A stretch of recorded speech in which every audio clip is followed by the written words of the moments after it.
नेवासा विधानसभेच्या निवडणुका काही दिवसांपूर्वीच पार पडल्या आणि धक्कादायक निकाल देखील समोर आला।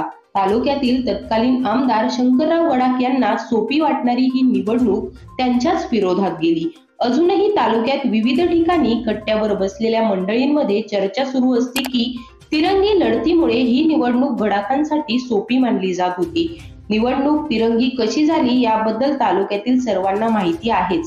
निवडणुकीच्या तोंडावर महायुतीत उमेदवारीसाठी स्पर्धा सुरू होती।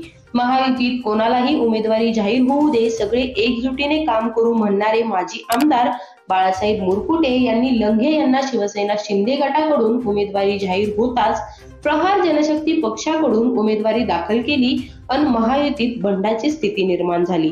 या घडामोडीत महायुतीतील काही पदाधिकारी व कार्यकर्त्यांनी पडद्याआड मुरकुटे यांच्या बाजूने काम केल्याचे काही महायुतीचे कार्यकर्ते एकांतात सांगतात।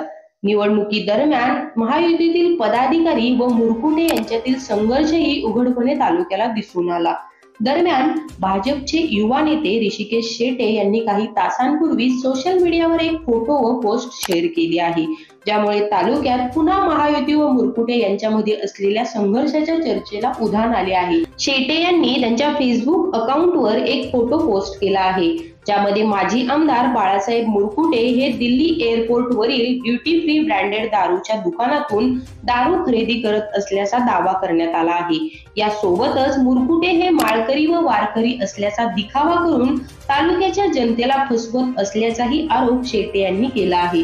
तरी या फोटो व पोस्टची पुष्टी आपले चॅनल करत नाही। या प्रकरणामुळे तालुक्यात मोठ्या प्रमाणावर चर्चा सुरू झाली आहे। तुम्हाला या प्रकरणाबद्दल काय वाटते?